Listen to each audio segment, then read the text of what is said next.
Seventh picture. Izzy. 2 of Izzy's candies filled my mouth as I went around the side of the house.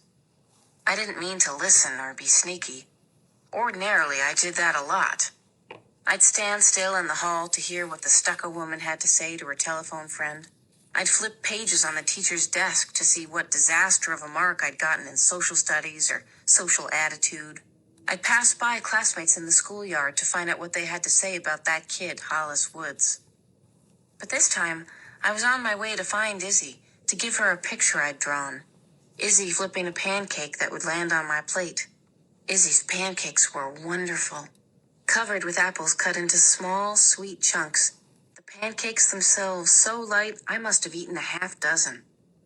In the picture, Izzy is laughing, the turner in one hand, just under the cross-stitched motto on the wall. Love the cook. I'd changed the motto, though. I'd written, I do love the cook. I'd drawn the I do in the palest pink so that you'd have to study it hard, or you wouldn't notice. One afternoon, Izzy and I had walked up to the old cemetery on the hill where her parents were buried. We picked white daisies and Queen Anne's lace and put them in a jar in front of a small stone next to her parents' grave. Izzy ran her hand over the inscription on the bottom.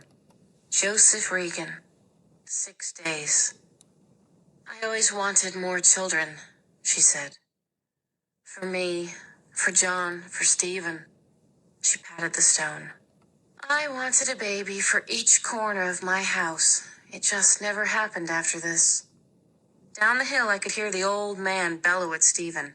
Do they always fight? I asked. Or... I hesitated, trying to sound as if I didn't care, as if it weren't important. Do you think it's because I'm here? Izzy grinned at me. It does seem worse this summer, she said. But they have to find their own way. I'd thought about that for days. Worse this summer. But now, as I rounded the house, I stepped back against the wall, warm from the sun, smelling faintly of paint, and closed my eyes. How can we let her go? Izzy was saying. We can't, the old man said.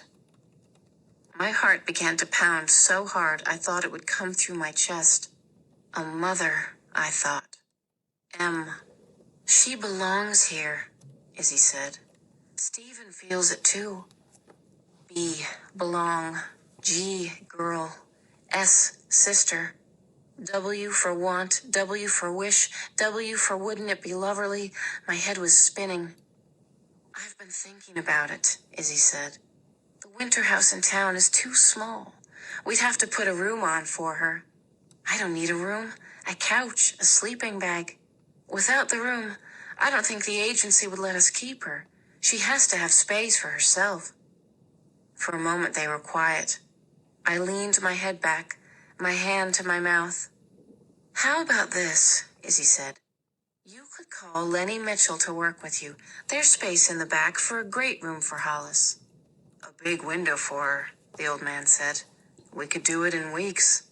Sooner than weeks, Izzy said. Early fall. Yes, even Stephen would help. I'll call. You'll call the agency? How long will it take them? She'll have to go back first, Izzy said, the words tumbling over each other. But just for a short time. I leaned my head against the wall. I'd never been so happy. A daughter, Izzy said. Yes, the old man said. We'll have a daughter. From where I stood, I could see the mountain towering over me. The stucco woman's voice was in my head. She's a mountain of trouble, that Hollis Woods.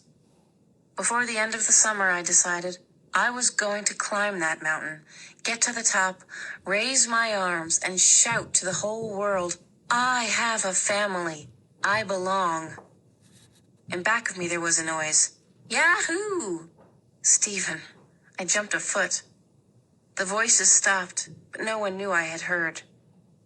Early fall, and I'd be a daughter.